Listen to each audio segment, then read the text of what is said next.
ओम शांति। ये है 28/7/90 का प्रातः क्लास। 13 नंबर के रजिस्टर में 65 पेज रिकॉर्ड चला है। हमारे तीर्थ न्यारे हैं। बच्चों ने ये गीत सुना। बच्चों के नॉलेज की पॉइंट देखने के लिए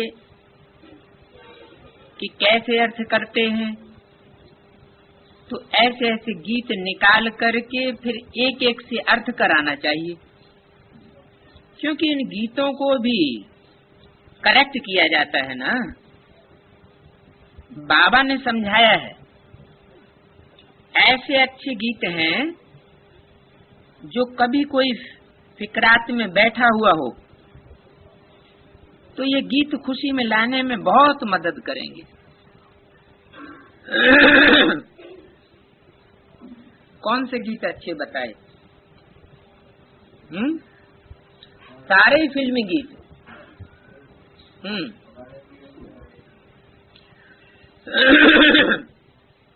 बताए कई ऐसे अच्छे गीत हैं। उनमें भी खास करके जो ओल्ड है, ओल्ड इज गोल्ड, पुरानी फिल्मों के। पुरानी फिल्मों के गीत क्यों चुनते थे बाबा? नई नई फिल्मों के क्यों नहीं चुनते थे?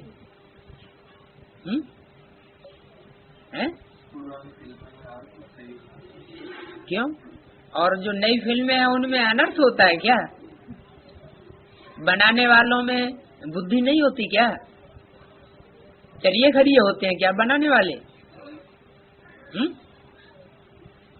क्योंकि जितना पुराना होगा उतना सतो प्रधान होगा, और जितना टाइम पास होता जाता है उतना तामसी वृत्ति संसार में बढ़ती चली जाती है, काम वासना गंध बढ़ती चली जाती है, तो उसका अर्थ का क्या होगा?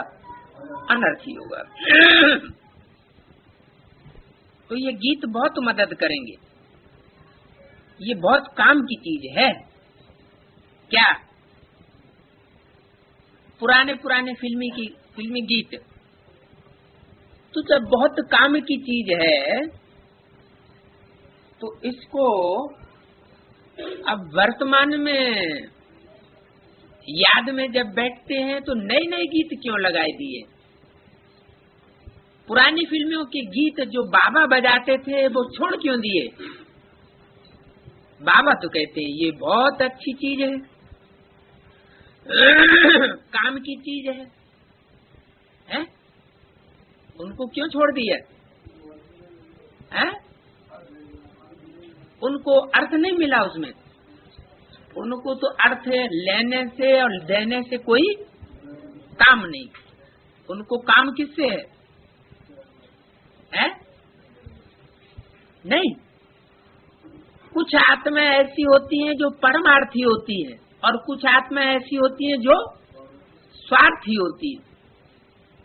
तो उनमें भी जो पुरानी आत्माएं होंगी वो परमात्मा के नजदीक होंगी, तो परमार्थी होंगी, और जो बाद वाली होंगी तो जरूर स्वार्थी होंगी, दूसरे धर्मों में कन्वर्ट होने वाली होंगी। तो वो अपने को पहले प्रत्यक्ष करना चाहेंगी और बाप को गुम करना चाहिए। तो बाप की चलाई हुई बात उनको प्रिय नहीं लगेगी। तो बाबा ने बोला ये बहुत काम की चीज है। पुरानी फिल्मों के गीत कई, सब नहीं। गीत सुनने से झट स्मृति आ जाएगी। तुम बच्चे जानते हो बरोबर हम इस धरती के लकी स्टार्स हैं। स्टार्स तो हैं आसमान के भी और धरती के भी, लेकिन दो तरह के हैं, एक लकी और दूसरे अनलकी। जैसे मनुष्यों की बनाई हुई जो गीता है उसमें भी लिखा हुआ है कुछ पाप आत्मा ऐसी है जो बार बार नरक की योनियों में आकर के, नरक में ही आकर के जन्म लेती है। उनको स्वर्ग कभी नसीब होता ही नहीं। जो परमात्मा की रचना है स्वर्ग, उसके लिए वो कहते क्या है? स्वर्ग के सुख काग विष्टा समान। तो कुछ आत्माएं हैं लकी, कुछ नहीं, ढेर की ढेर, और थोड़ी सी आत्माएं हैं वो, कुछ ढेर की ढेर आत्माएं हैं अनलकी, और कुछ आत्माएं हैं लकी। हमारे ये तीर्थ भक्ति मार्ग वालों से बिल्कुल न्यारे। कौन से तीर्थ? भक्ति मार्ग वालों के तीर्थ में और ज्ञान मार्ग वालों के तीर्थ में अंतर क्या है? तीर्थ माना क्या? तीर माना क्या? तीर माना किनारा। गंगा तीर, यमुना तीर, तीर माना किनारा। और तीर्थ किनारे लगाने वाला स्थान, ठिकाने लगाने वाला स्थान। तो ठिकाने का स्थान कौन सा हुआ? ठिकाने का स्थान ऊपर होगा या नीचे होगा? है? नीचे होगा, पाताल में है? होगा तो इसी दुनिया में, लेकिन जहाँ बाप होगा वहाँ ठिकाने का स्थान होगा। जहाँ विश्व का बाप नहीं तो वहाँ दुनिया का कल्याण हो नहीं सकता, क्योंकि बाप, टीचर और गुरु, ये तीन संबंध ही संसार में कल्याणकारी माने जाते हैं। ये कभी ये नहीं चाहेंगे तीनों संबंध कि मैं ऊंचा चला जाऊं, मेरा बच्चा नीचे चला जाए, मैं ऊंचा चला जाऊं, मेरा शिष्य, मेरा स्टूडेंट नीचे चला जाए, मैं ऊंचा चला जाऊं, मेरा फॉलोअर पीछे रह जाए। नहीं, बाप, टीचर, गुरु तीनों की आकांक्षा होती है कि मेरे से भी ऊंचे जाए। तो ये तीनों ही कल्याणकारी संबंध हैं। तो कल्याणकारी जो संबंध है बाप का, क्योंकि तीनों पार्ट तो सिर्फ बाप ही बजाता है एक रूप के द्वारा, पार्ट तो तीन हैं, लेकिन पार्ट बजाने वाले तीन नहीं है। पार्ट बजाने वाला रूप एक ही है। उसी रूप के द्वारा बाप भी बनता, जन्म देने वाला, उसी रूप के द्वारा टीचर भी बनता, शिक्षा देने वाला, एक्सप्लेनेशन देने वाला, व्याख्या करने वाला, और उसी रूप के द्वारा सद्गति करने वाला, साथ ले जाने वाला सद्गुरु भी बनता है। क्योंकि तीनों नाम हैं काम के आधार पर, बाप, टीचर, सतगुरु। तो शिव बाबा आकर के तीनों बनते हैं। ये दुनिया से निराली बात है। दुनिया में कोई बाप होगा, टीचर नहीं होगा, गुरु नहीं होगा। अच्छा, बाप होगा तो टीचर भी हो सकता है कोई कोई अपने बच्चों का, लेकिन गुरु नहीं होगा। और यहाँ यहाँ ये विशेष बात है कि वो बाप भी है, जन्मदाता, वर्षा देने वाला, अंत में, आदि में जन्म देने वाला और अंत में वर्षा देने वाला, और टीचर भी है, एक्सप्लेन करने वाला। प्रोज और पोएट्री को एक्सप्लेन कौन करता है? टीचर। तो हमारी प्रोज कौन सी है, पोएट्री कौन सी है? मुरली है हमारा गीत, पोएट्री, और प्रोज अव्यक्त वाणी हमारी है प्रोज। तो इनको एक्सप्लेन करने का काम उस टीचर का ही है, जो सुप्रीम टीचर है, जिससे बड़ा कोई टीचर हो नहीं सकता, और उस टीचर को कोई पढ़ा भी नहीं सकता। मतलब उस टीचर का कोई टीचर नहीं, उस बाप का कोई बाप नहीं। और फिर वो तीसरा काम जो लास्ट में विशेष पार्ट बजाता है, वो है सतगुरु, सदगति करने वाला। दुर्गति और सदगति दो शब्द हैं। सदगति कैसे करता है?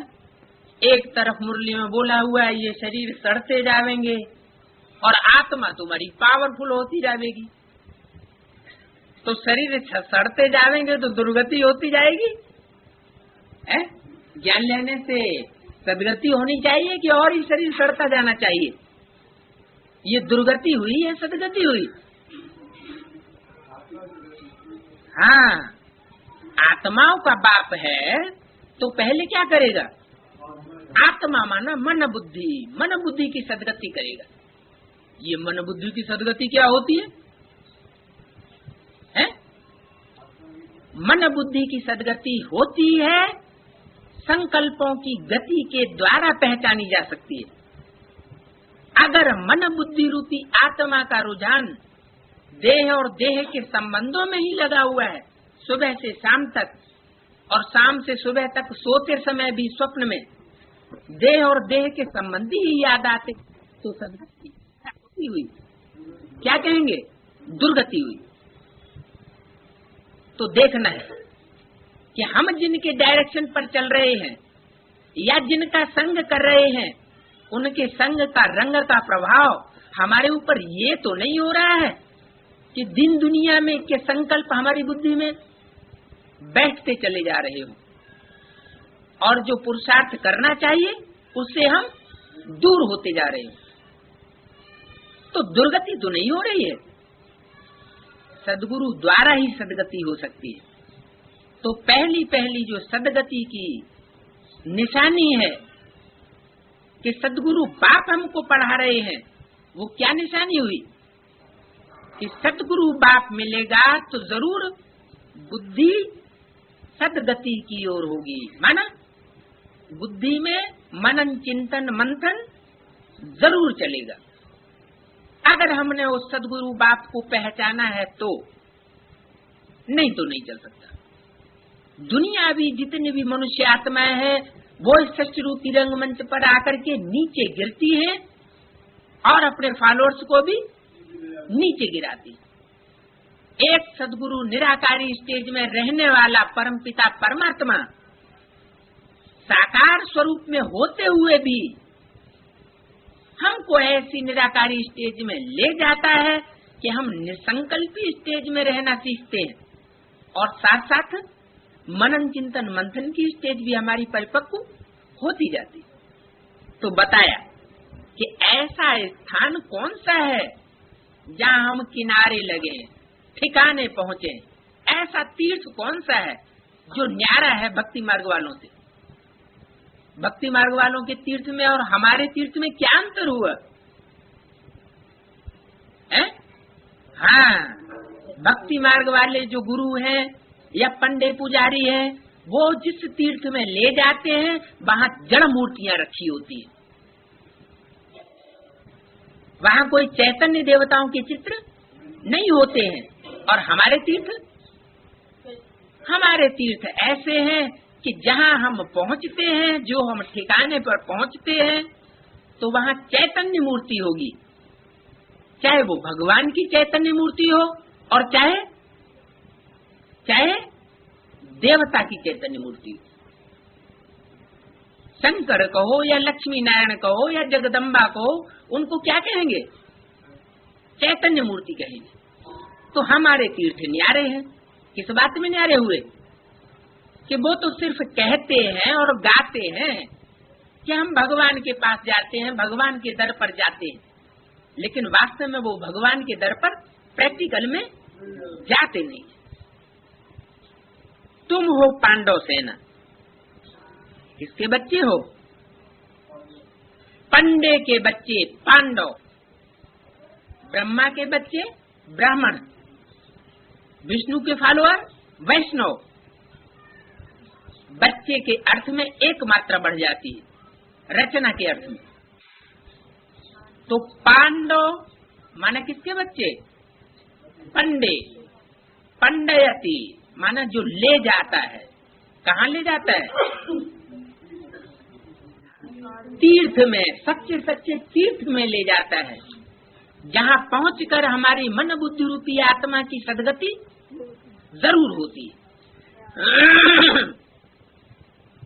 उन तीर्थों पर होती है पंडों की सेना। उन तीर्थों पर पंडों की सेना होती है। वो तो तुम पांडव सेना, उन तीर्थों पर पंडों की सेना होती है।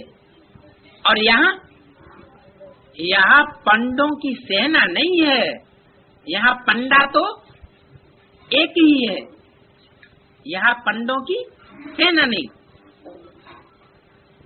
हर एक ग्रुप का अलग अलग वहां पंडा होता है। क्या? हर एक ग्रुप का अलग अलग पंडा।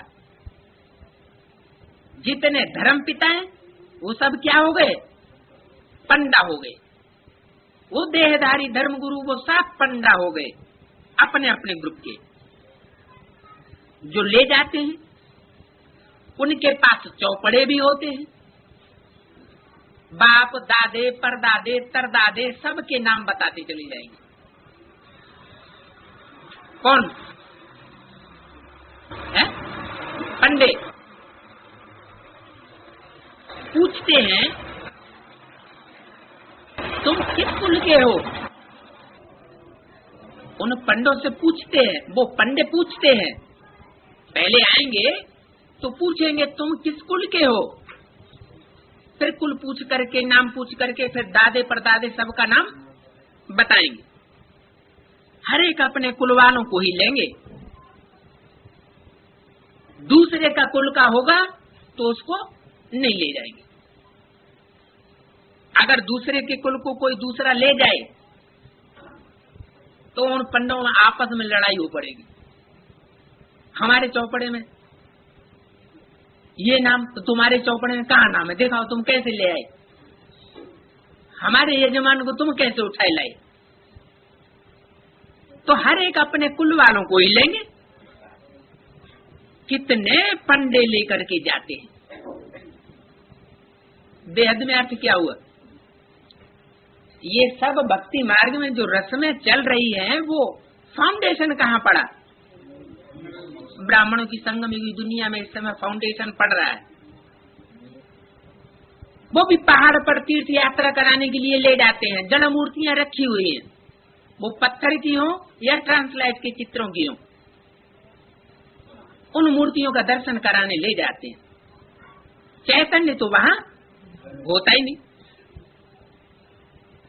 तो हर एक के पास अपने अपने फॉलोअर्स के चौपड़े होते हैं। तो उनसे पूछेंगे तुम किस कुल का हो, अपने कुल वालों को ही ले जाएंगे। अगर अपने संकल्पों के खून का नहीं होगा तो उसको नहीं ले जाएंगे।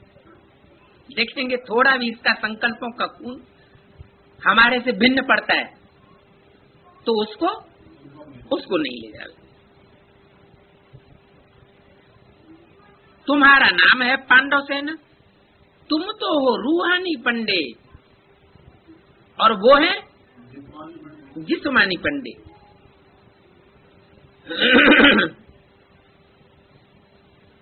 पांडवों की राजधानी नहीं है। राजधानी माना है, धानी माना है, धारणा शक्ति। राजधानी माना राजाई करने के लिए जो धारणा शक्ति चाहिए वो पांडवों के पास वो शक्ति चैतन्य में नहीं है। एक तो होती है अपने अंदर समाई हुई शक्ति आत्मा के अंदर, और उसका प्रैक्टिकल रूप होता है चैतन्य शक्ति। नारायण की चैतन्य शक्ति क्या कहेंगे? है नारायण, वो उसकी धारणा शक्ति होगी। मतलब मनुष्य की प्रकृति से मतलब है, स्वभाव संस्कार से मतलब है कि जैसा मनुष्य का स्वभाव संस्कार और प्रकृति बनती है वैसी ही उसकी राजधानी बनती है। अगर प्रकृति स्वभाव संस्कार श्रेष्ठ नहीं होगा तो उसकी राजधानी भी श्रेष्ठ नहीं हो सकती। पांडव पंडे को कहा जाता है। बाप भी बेहद का पंडा है, गाइड को पंडा कहेंगे। पंडे ले जाते हैं तीर्थों पर।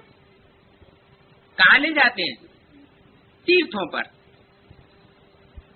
इस्लाम धर्म या मुसलमान धर्म का पंडा होगा तो कहाँ ले जाएगा? है? हाँ, वो फिर वहां ले जाएगा, काबा में। है?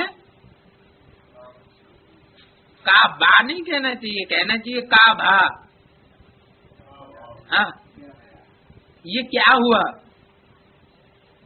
जो हम समझते थे नर चाहत कछु और है, होवत है कछु और।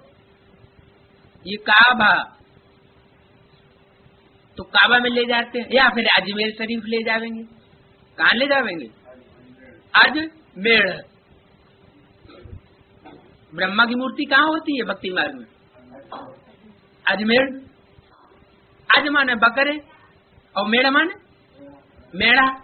मैं करते रहते हैं, ऊन होती है उनकी पीठ पर ढेर सारी। तो भेड़ बकरियों का जो देश है, हाँ, जहाँ ढेर सारी भेड़ बकरियां इकट्ठी होती हैं, मुसलमानों को वहाँ मेला लगता है।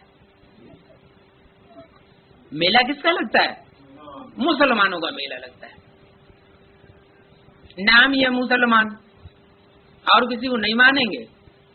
हाँ, मूसल कहो, एटम बम कहो, वो जब फटेंगे तो मान जाएंगे, उससे पहले वो मानने वाले नहीं। तो यहाँ ब्राह्मणों की दुनिया में वो मूसल और एटम बम कौन से हैं? जिनमें ऐसी ऐसी गैस भरते हैं कि सूंघने से ही प्राण निकल जाए।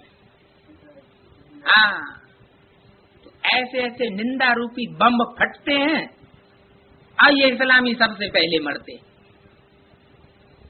विधर्मियों में सबसे पहला धर्म कौन सा है? सबसे पावरफुल धर्म है। इसने जितनी राजाई की है 2500 वर्ष में, उतनी राजाई और किसी धर्म वाले ने नहीं की है। तो वो बम फटते हैं तो उनकी फट से अकल, सबसे पहले उनकी अकल ठिकाने आती है। सबसे पहले ये मरते हैं। उस जड़जड़ी भूत दुनिया में तो वो जड़जड़ी भूत इस्लामी मरते हैं, और ब्राह्मणी की संगति की दुनिया में जो बेहद के इस्लामी है वो पहले जीते जी मरते हैं, वो पहले भगवान के बनते हैं दूसरे धर्मों के मुकाबले। और धर्म जो है वो जीते जी पहले नहीं मरेंगे, बाप के नहीं बनेंगे। तो उनका कोई गाइड भी होता होगा। सबसे पहले कौन मरे? सबसे पहले तो उनका जो गाइड है वो मरे। तो गाइड को पंडा कहते हैं। पंडे ले जाते हैं तीर्थों पर। कहाँ ले जाएंगे? वो काबा में ले जाएंगे, अजमेर शरीफ में ले जाएंगे। पुजारी लोग जानते हैं ये पंडे यात्रियों को ले आए हैं। ज्ञान मार्ग में भी तुम पंडे बनते हो। भी क्यों लगाया? भक्ति मार्ग में भी तुम पंडे बनते हो, ज्ञान मार्ग में भी तुम पंडे बनते हो। इसमें कहाँ ले जाने की बात नहीं है, ले जाने की बात नहीं है। माना पंडे जो ले जाते हैं वो तो अपना पैसा कमाने के लिए ले जाते हैं। किस लिए ले जाते हैं? पैसा कमाने के लिए। और तुम्हारे लिए तो कोई ले जाने की बात नहीं है। घर बैठे भी तुम किसको रास्ता बताते हो। ऐसे नहीं कि किसी को ले जाओ तभी उनको रास्ता मिलेगा, नहीं। घर बैठे बैठे भी तुम वो रूहानी यात्रा उनको करा सकते हो। बुद्धि की यात्रा है। मान लो बांधेली माताएं हैं, बाबा को देखा भी नहीं है, घर बैठे ही दूर से पहचान लेती है, घर बैठे ही ऐसी चिट्ठियां लिखती हैं जिनमें निश्चय पत्र लिखा हुआ होता है। ऐसा अच्छा निश्चय पत्र लिख के भेजती हैं जो आंखों से आंसू आ जाए। तो बोला कि तुमको कहीं ले जाने की दरकार नहीं है। तुम क्या करते हो? तुम पकड़ पकड़ करके कोई तीर्थों पर नहीं ले जाते हो। क्या करते हो? तुम तो रूहानी पंडे हो। तुम तो रूह को क्या करते हो? हाँ, रूह को ऐसा सुख देते हो ज्ञान सुना करके जिससे रूह उस बाप की याद में स्वतः ही लग जाती है। तो घर में एक दो को रास्ता बताना है। कौन सा रास्ता बताना है? हाँ, मन मना भव। रास्ता कौन सा है बताने के लिए? मत मना भव, 3 शब्द हैं। मत मन मेरे, मना मन मन में, भव मन समाजा, मेरे मन में समाजा। अच्छा, दूसरों को ये रास्ता बताते हो कि मेरे मन में समा जाओ। जो मेरे अंदर संकल्प चल रहे हैं तो तुम अपने अंदर चलाओ। हाँ, मन मना भव का पूरा अर्थ बताते हो कि ये कहने वाला कौन है? वो निराकार परम पिता परमात्मा है जो निसंकल्पी स्टेज में सदा रहने वाला है। तो वो कह रहा है मन मना भव, तू मेरे में समा जा। अर्थात अगर तेरे संकल्प भी चलते हैं तो कैसे चलें? जो मेरे अंदर संकल्प हैं वो संकल्पों का वो विचार प्रवाह तेरे अंदर भी चले। माना अव्यक्त वाणी में जैसे बोला है कि जो बाप का संकल्प सो बच्चे का संकल्प। अगर बाप का संकल्प एक और बच्चे का संकल्प दूसरा तो उससे क्या साबित हुआ है? कि संकल्पों का टकराव है। बच्चा विपरीत बुद्धि है। विपरीत बुद्धि विनश्यंती स्टेज में जाने वाला है। प्रीति बुद्धि बच्चा नहीं है। जो बच्चा प्रीति बुद्धि होगा उसके संकल्प बाप के संकल्पों के पैरेलल अनुकूल होंगे, प्रतिकूल नहीं हो।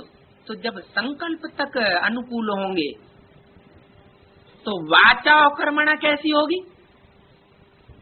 वाचा और कर्मणा तो कभी विरोधी हो ही नहीं सकती।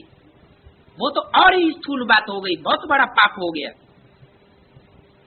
तो यहाँ तक मन मना भव की स्टेज है कि संकल्प तक भी विरोधी भाव न हो। कर्मणा में तो बहुत बड़ी बात हो जाती है।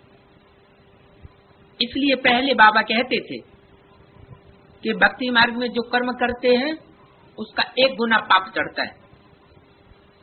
फिर बेसिक नॉलेज लेने के बाद जो पाप करते हैं तो 100 गुना पाप चढ़ता है। फिर बाद में बोला एडवांस नॉलेज जब से शुरू हुई तब से बोलना शुरू कर दिया, क्योंकि ज्ञान आगे बढ़ गया ना, गहराई में पहुंच गया, तो बोलना शुरू किया कि 1000 गुना पाप चढ़ता है। और अभी तो अव्यक्त बाप दादा ने बोलना शुरू कर दिया है कि संकल्प भी अगर ज्ञान युक्त नहीं होता है, अज्ञानियों जैसा संकल्प करते हैं, विपरीत संकल्प करते हैं, विकल्प चलाते हैं, तो उसका भी ब्राह्मणों का पाप बन जाता है। क्यों बन जाता है? क्योंकि अब हमने अच्छी तरह से जान लिया कि मधुबन के वाइब्रेशन सारी दुनिया में फैलते हैं। बाबा ने हमको बताया क्यों फैलते हैं। मधुबन के वाइब्रेशन सारी दुनिया में क्यों फैलते हैं?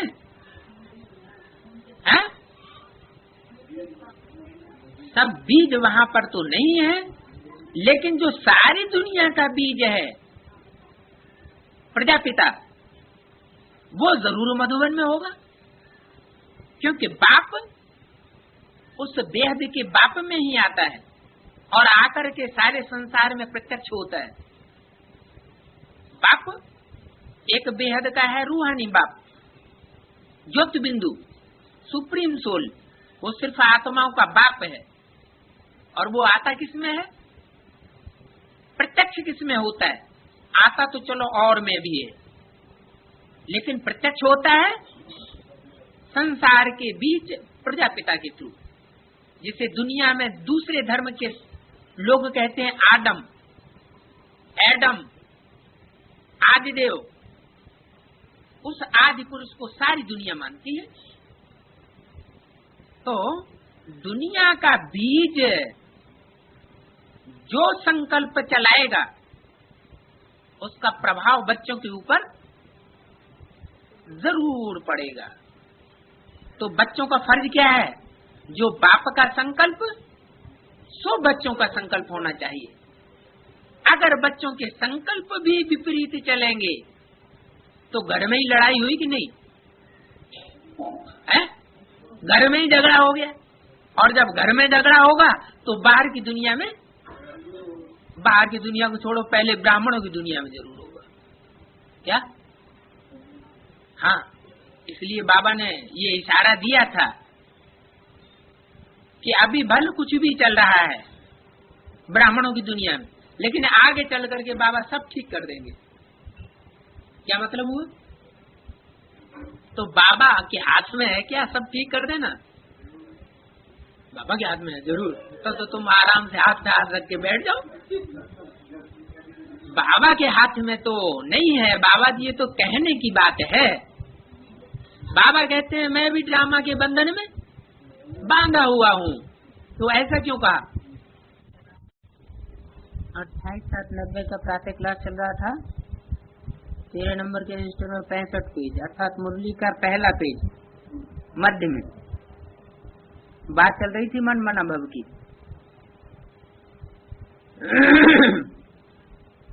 मेरे मन में समा जाए तो तुम बच्चों को ये रास्ता बताना है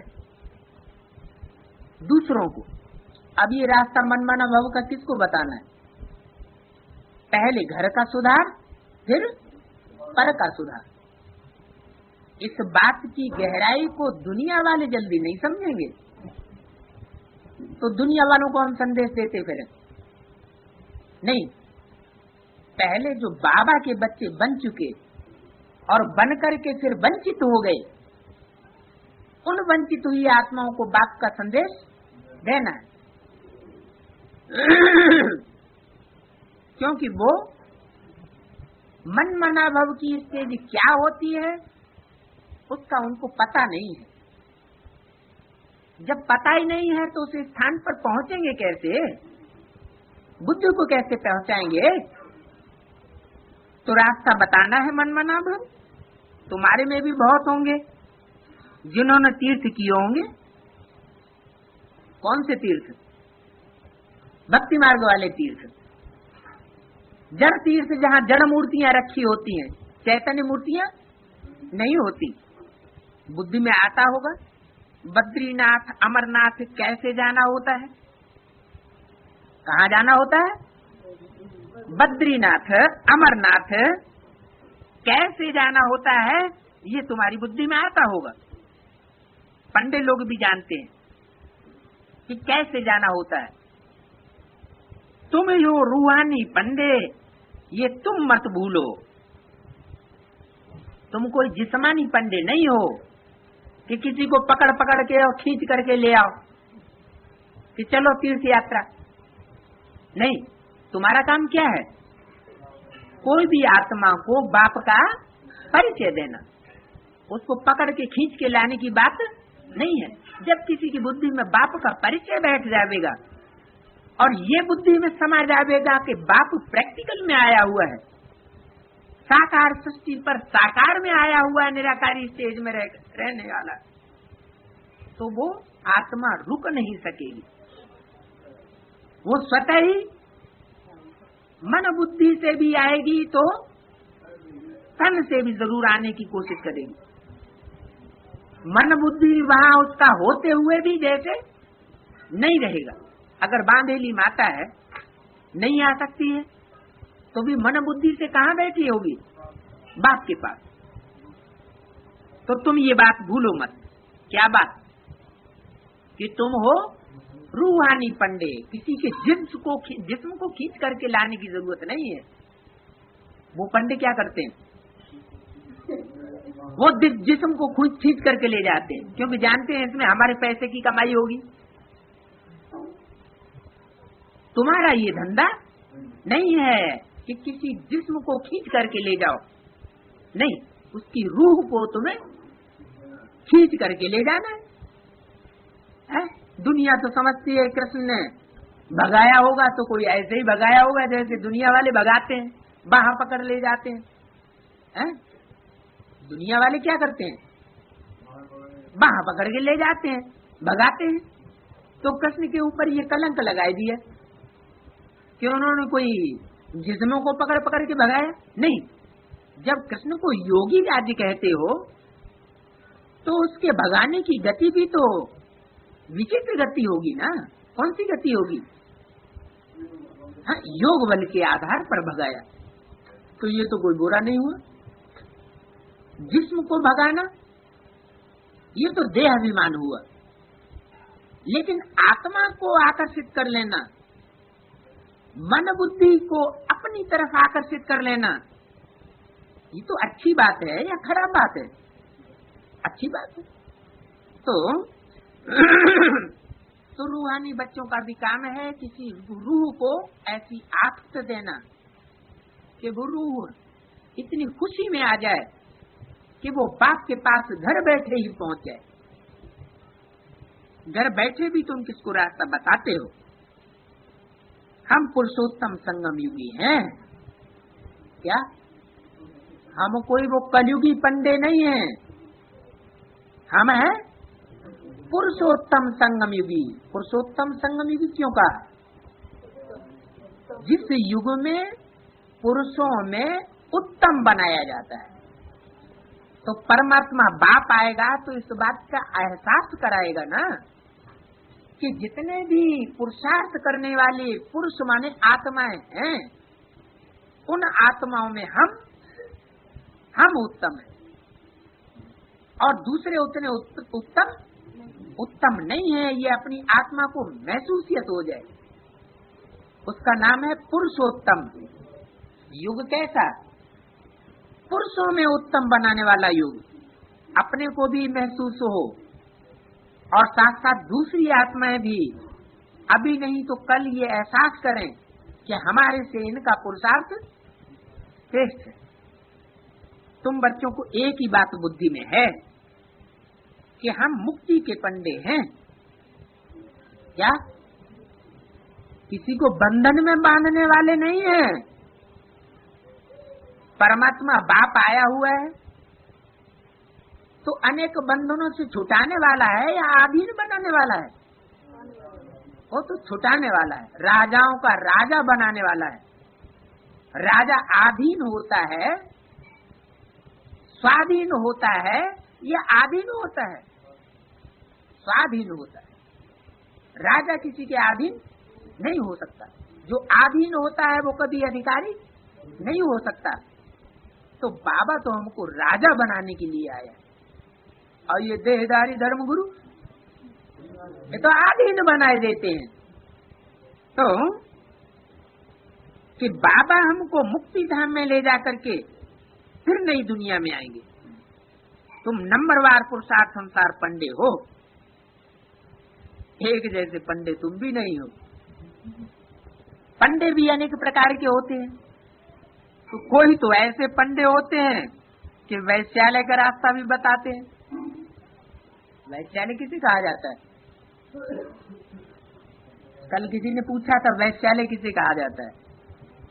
हैं? वैश्या क्या करती है? इंद्रियों का व्यभिचार करती है अनेकों के साथ। ये आंखें क्या है? इंद्रियां हैं या कुछ और है? हैं? इंद्रियां हैं।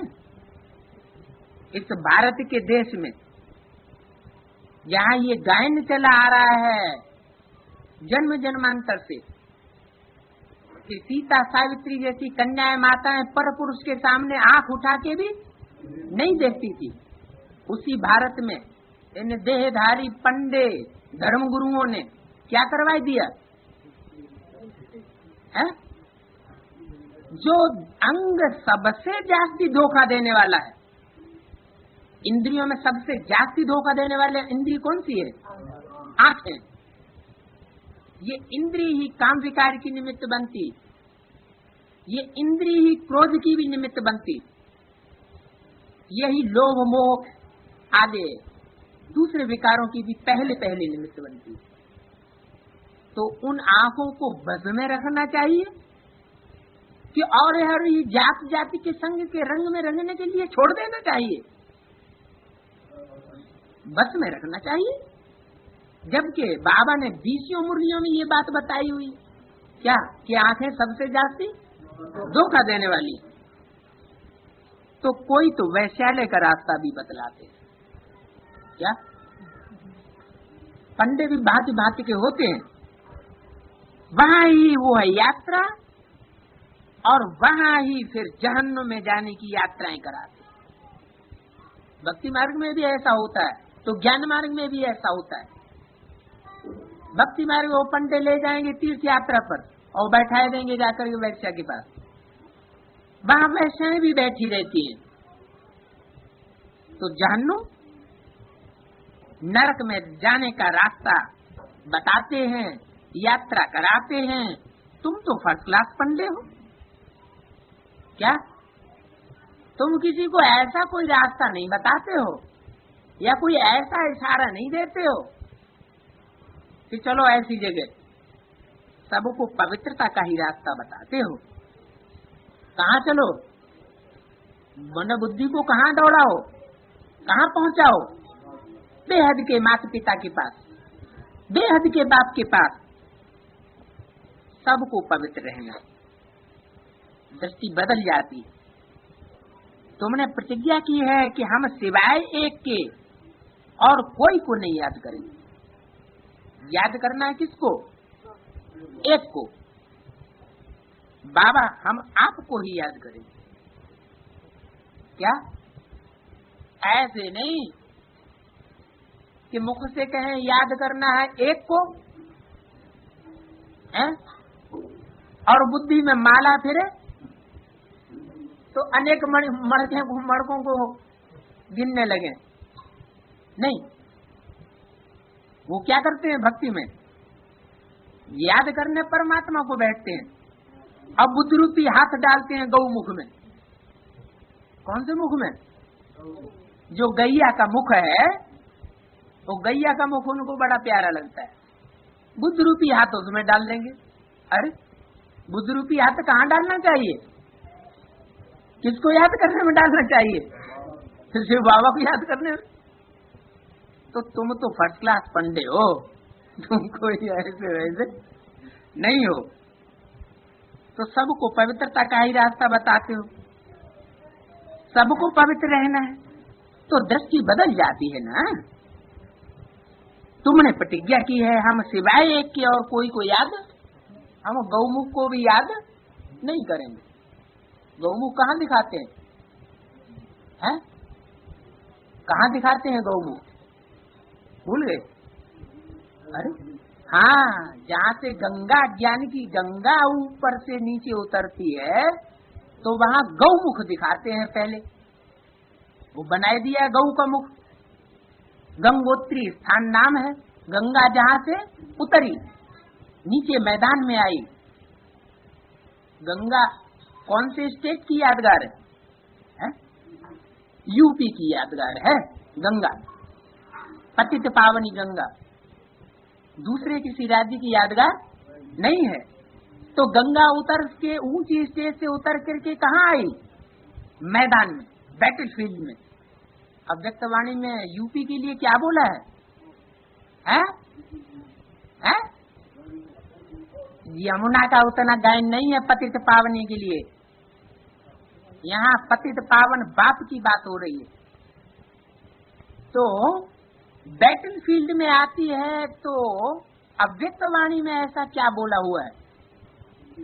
यूपी को धर्म युद्ध का खेल दिखाना है।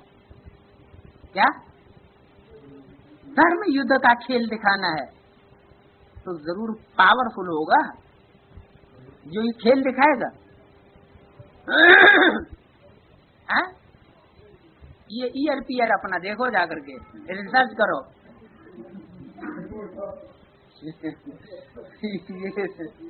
जो रिसर्च करेगा तो पाएगा।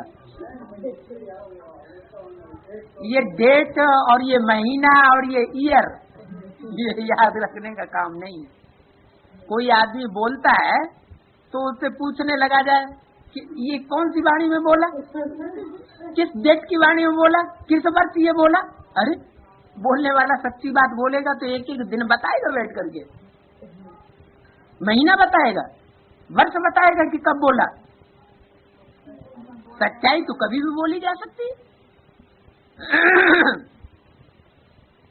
मतलब ये है कि जैसे भक्ति मार्ग में कहते हैं कि किस शास्त्र में लिखा हुआ है, शास्त्र में जब तक नहीं बताओगे तब तक भगवान भी उतर आए हम उसकी बात मानने वाले नहीं।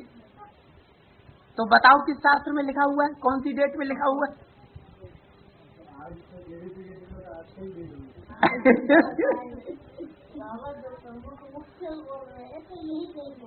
नहीं, लेकिन शास्त्र बताओ ना, शास्त्र में कहाँ लिखा हुआ है, कौन सा वो तिथि तारीख सब बताओ, कौन से पेज में लिखा हुआ है, शास्त्र का नाम बताओ।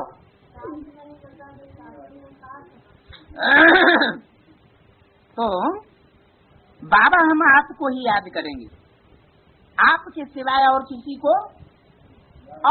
को याद नहीं करेंगे। माना याद करने की बात बताई कि याद आपको ही करेंगे, मेरा तो एक दूसरा न कोई। लेकिन ये नहीं कहा कि जो व्यवहार है वो और किसी के साथ नहीं निभाएंगे।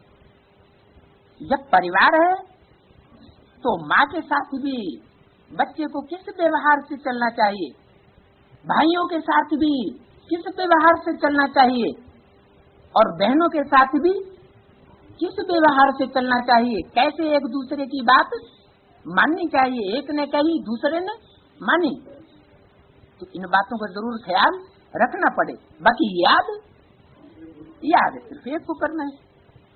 तो आपको याद करेंगे, आपका बनने से हमारा बेड़ा पार होता है। बनेंगे किसका? आपके। याद करेंगे किसको? आपको। भविष्य तो सुख ही सुख है। बाप हमको सुख के संबंध में ले जाते हैं क्या? वो लौकिक बाप कहाँ ले जाते हैं? वो तो दुख के संबंध में गटर में डालने के लिए ले जाते हैं। और बाप हमको कहाँ ले जाते हैं? 21 जन्मों के गारंटी पूर्वक सुख के संबंध में ले जाते हैं। वो तो एक जन्म की शादी कराएंगे, संबंध जुड़वाएंगे, वो भी उस एक जन्म में सुख का संबंध जुड़े या न जुड़े, क्योंकि वो तो दुख ही दुख है। और बाप हमको गारंटी करते हैं, मैं तुमको 21 जन्म के सदा सुख के संबंध में बांधूंगा, एक जन्म भी कम नहीं। क्या? हाँ, एक जन्म में कुछ वर्ष भी कम नहीं, महीने भी कम नहीं, एक सेकंड भी कम नहीं, क्योंकि वहाँ विधुर बनेंगे ही नहीं, विधवा बनेंगे ही नहीं, साथ साथ शरीर छोड़ेंगे और साथ साथ 21 जन्मों तक जन्म लेते रहे। तो कितना सुख का संबंध हुआ, लंबा संबंध है, अल्पकाल का नहीं। यहाँ तो दुख ही दुख है। सुख भी कागविष्टा के समान। कागविष्टा के समान सुख कैसा होता है? कौआ क्या करता है? क्या भोगता है? हाँ, जो मनुष्य भोग करके और छोड़ देते हैं कचरा, उसको खाता है, उसको कहते हैं कौआ। कौआ क्या खाता है?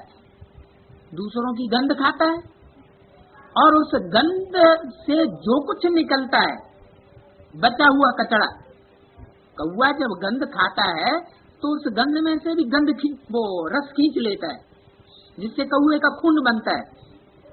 और बाकी बचा उसको क्या कहा जाता है? कागविष्टा, तो दूसरों ने भोगा, उसमें से जो कचड़ा बचा उस कचड़े को भी भोगा कौए ने, और जो कुछ बचा सो कागविष्टा कही गई। तो आज की दुनिया का जो सुख है, क्या चाहे कोई भी इंद्रिय का सुख हो, वो कागविष्टा समान सुख है।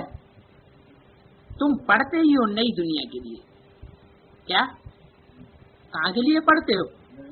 नई दुनिया के लिए पढ़ते हो। उस नई दुनिया में संबंध भी सब कैसे होंगे? नए होंगे। इस दुनिया का वहाँ कोई भी संबंध नहीं होगा। इस दुनिया के जो भी देह के संबंध है, जहाँ जहाँ बुद्धि जाती है, जहाँ जहाँ बुद्धि की स्मृति पहुँच रही है, वो कोई भी संबंध वहाँ नहीं होंगे। ऐसे क्यों कहा? क्या जो आज के पति पत्नी हैं पुरुषार्थ करने वाले, उनमें से वहाँ कोई नहीं होंगे? है? होंगे कि नहीं होंगे? है? होंगे। उनमें से कोई नहीं होंगे, सब नए जोड़े होंगे। पुराना कुछ भी वहाँ होगा नहीं। कर शरीर तो कंचन बनेगा, लेकिन ऐसे कोई भी पति पत्नी नहीं होंगे जो अगले जन्म में जाकर के फिर पति पत्नी बने नई दुनिया में। सब कुछ इस दुनिया का चेंज हो जाना है। क्या 21 जन्म के लिए पूरा चेंज होना है। इस दुनिया की कोई भी चीज जो हम इन आंखों से देखते हैं वो वहाँ नहीं हो। तो तुम तो पढ़ते ही हो नई दुनिया के लिए, तो याद किसको करोगे? नई दुनिया की नई चीजों को याद करोगे या पुरानी चीजों को याद करोगे? तुम जानते हो मुक्तिधाम जाकर फिर यहाँ आएंगे। हम जाएंगे मुक्तिधाम, जहाँ निसंकल्प स्टेज होगी, कोई भी चाह नहीं, चाहती परवाह परम ब्रह्म परमेश्वर की, सो मिल गया। अब किसी की चाह नहीं, इच्छा मात्रम अविद्या। माने कहाँ पहुँच गए? मुक्तिधाम। फिर यहाँ आएंगे। मुक्तिधाम पहुँच करके फिर कहाँ आएंगे? इस सृष्टि पर नई दुनिया में आएंगे। तो घर तो जरूर जाएंगे। जाना कहाँ है? घर कहाँ है? ऊपर है कि नीचे है? जहाँ बाप है वहाँ? अच्छा, वहाँ निसंकल्प स्टेज है कि कुछ इच्छा है?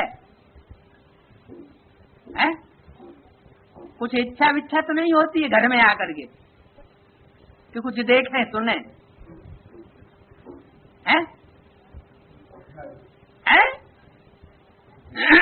घर में तो जरूर जाएंगे। तो वहाँ जो घर में पहुँचने वाले होंगे उनकी स्टेज क्या होगी? इच्छा मात्रम अविद्या। ये यात्रा है, याद बल्कि शांति धाम को भी याद करना होता है। क्या? कैसे घर को याद करना है? जहाँ कोई भी इच्छा नहीं होगी, वहाँ मन चलेगा ही नहीं। क्या? मन का चलायमान होना वहाँ नहीं होता। मन कहाँ होता है? मन तो इस दुनिया में है, परम धाम में वहाँ मन नहीं होता, क्योंकि मन का काम होता है चंचल होना। वहाँ मन है ही नहीं, मन मर जो हो जाता है।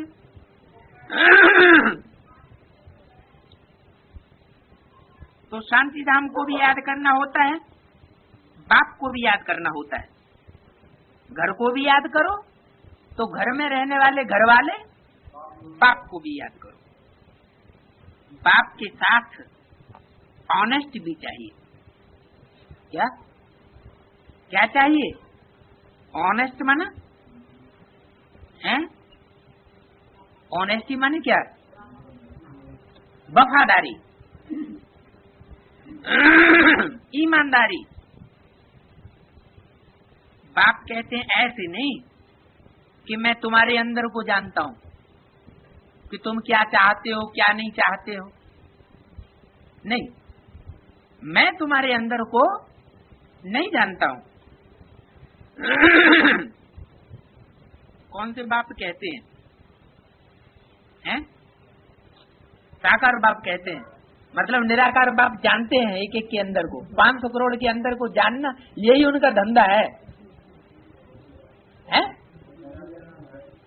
वो जानते हैं एक एक के अंदर को जानना उन्हें जरूरी है? नहीं, तुम जो करते हो तो यहाँ पूछा जाता है कि तुमने कोई पाप तो नहीं किया क्या? जो करते हो, चाहे संकल्प करते हो, चाहे बात करते हो, और चाहे कोई कर्म करते हो, तो यहाँ पूछा जाता है कि कोई संकल्प का ऐसा बीज तो नहीं बोया, कोई बात तो ऐसी नहीं की, कोई कर्मेंद्रियों से ऐसा कर्म तो नहीं किया जो पाप बन जाए। बाप ने समझाया है, ये आंखें बहुत धोखा देती है। सबसे जास्ती दुश्मन कौन से अंग हैं? ये आंखें बहुत धोखा देती हैं। ये भी बताना चाहिए क्या? बाबा, आज आंखों ने हमको बहुत धोखा दिया। पोता में लिखो तो उसमें एक कॉलम ये भी हो क्या कि बाबा आज हमको आंखों ने बहुत धोखा दिया। बाबा, हम स्त्री को बहन नहीं समझता हूं। है ये धोखे की बात हुई? क्यों? इसमें धोखे की बात क्या है? स्त्री को स्त्री समझा जाएगा, बहन समझा जाएगा? हाँ, अगर प्रैक्टिकल में बाप के बच्चे बने तो स्त्री क्या हो गई? स्त्री हमारी बहन हो गई, वो बाप की बच्ची हो गई। तो स्त्री को बहन नहीं समझता हूं, यहाँ तो डर रहता है। घर में जाता हूं तो मेरी बुद्धि चलायमान हो जाती है। ऐसे ऐसे बाबा को पोता में देते हैं। यहाँ तो डर रहता है कहाँ? मधुबन में बाप के पास जब बच्चे प्रैक्टिकल में पहुंचते हैं तो वहाँ तो डर रहता है,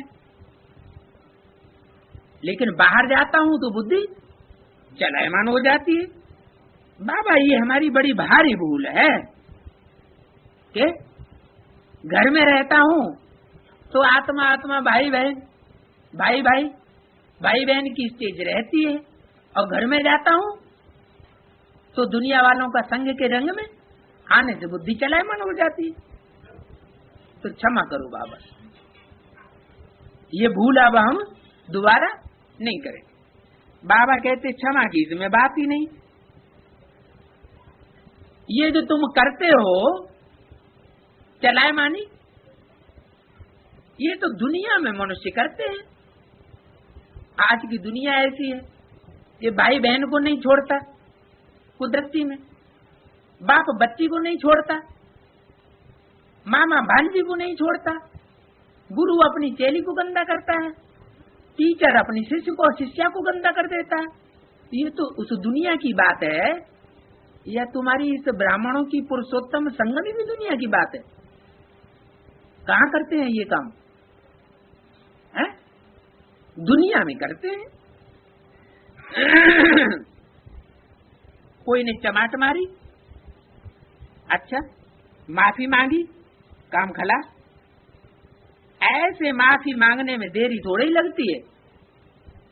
बाबा इससे संतुष्ट नहीं है क्या? ऐसे तो भक्ति मार्ग में भी करते हैं। बाबा अपना मिसाल बताते हैं मुरलियों में, ब्रह्मा बाबा कि कोई भूल होती थी, बुद्धि इधर उधर जाती थी तो अपन को चुपटी पहन लेते थे। ये हमसे ऐसा क्यों होता है? तो दुनिया में भी मनुष्य करते हैं। कोई ने चमाट मारी, माफी मांगी, काम खलास हो गया। ऐसे माफी मांगने में देर नहीं लगती। मतलब बाबा कोई माफी मांगने से संतुष्ट नहीं। बुरे कर्म करते रहो और कह दो आई एम सॉरी। ये कौन कहते हैं? ऐसे करने वाले कौन होते हैं? ब्राह्मणों की संगम की दुनिया में ऐसे पुरुषार्थी विदेशी होते हैं क्या, जो गलतियां भी करते रहेंगे और फिर आई एम सॉरी बाबा। तो ऐसे थोड़ी चल सकता है। कैसे कि तुम गलतियां भी करो और कह दो आई एम सॉरी। ये तो सब जमा हो जाता है। जो तुम गलती करते हो वो सब माफ नहीं हो सकता, जमा हो जाता है। कोई भी उल्टा सुल्टा कर्म करते हो जमा होता है, जिसका अच्छा बुरा फल दूसरे जन्म में मिलता जरूर है। क्या यहाँ भी शूटिंग हो रही है, यहाँ भी जन्म मरण का चक्कर निश्चय अनिश्चय का चल रहा है। कब से चल रहा है ये चक्र? 36 से चल रहा है, 76 से नहीं, 36 से चल रहा है ये चक्र। तो यहाँ भी अगर कोई गलतियां होती हैं 100 गुना 1000 गुना, तो बोझ तो पाप का चढ़ता जाता है, जमा हो जाता है। जिसका अच्छा बुरा फल दूसरे जन्म में मिलता जरूर है। यहाँ कौन सा जन्म मरण हो रहा है? अनिश्चय अगर हो गया तो बाप के ज्ञान से टूट पड़ा, फिर दोबारा उसको ज्ञान में तो जरूर आना है। तो जब आएगा तो पूर्व जन्म का जो हिसाब किताब है वो उसको लेना देना चुकतू जरूर करना पड़ेगा, 1000 गुना 100 गुना और जितना भी गुना हो। तो इसका मतलब ये हुआ कि अभी मल्टीप्लाई हो रहा है या घट रहा है? घट रहा है या बढ़ रहा है? बढ़ रहा है। आत्मा आत्मा भाई भाई की, भाई बहन की दृष्टि बन रही है, पक्की हो गई है या अभी भी कच्ची है?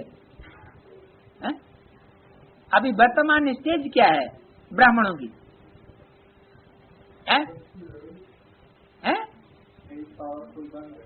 बन रही है,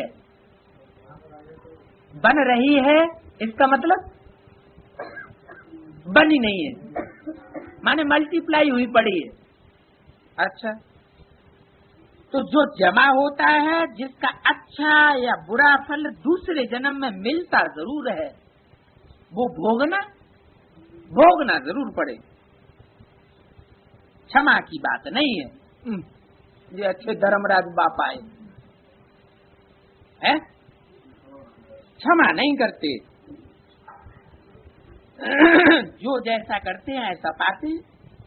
तो बाबा बार बार समझाते हैं। एक तो कहते हैं काम महाशत्रु है, ये तुमको आदि मध्य अंत दुख देते हैं। ऐसे नहीं कहते क्रोध महाशत्रु है। क्या क्रोध महाशत्रु है? ऐसे नहीं कहते। क्या कहते हैं? ये काम विकार महाशत्रु है। जो इच्छा पैदा होती है काम विकार के संबंध में, ये महाशत्रु है। बाबा को कहते ही हैं। दूसरा पीस पतित पावन। क्या कहते हैं? ये कहाँ की यादगार है कहावत? संगम युग की कहावत है। तो जरूर परमात्मा बाप पतितों को पावन बनाया होगा। कोई तो युक्ति रची होगी कि जो पापों का बोझा मल्टीप्लाई होता जाता है। 63 जन्मों में तो मल्टीप्लाई हुआ एक एक गुना, और अब 100 गुना 1000 गुना होता चढ़ता चला जाता है। तो कैसे पतित पावन पतितों को पावन बनाएगा? पतित दृष्टि को पावन दृष्टि में कैसे चेंज करेगा? ऐसी क्या युक्ति होगी है? जो एक धक्त से ब्रह्मा तो विष्णु बन जाएगा। ब्रह्मा पतित और विष्णु पावन। धक्त से ब्रह्मा तो विष्णु बन जाएगा। ब्रह्मा पतित और विष्णु पावन। ब्रह्मा को विष्णु बनने में कितना टाइम लगता है? 1 second, 1 second, 1 second, 1 second, 1 second. एक सेकंड, एक सेकंड, एक सेकंड, एक सेकंड, एक सेकंड, एक सेकंड, एक सेकंड, एक सेकंड,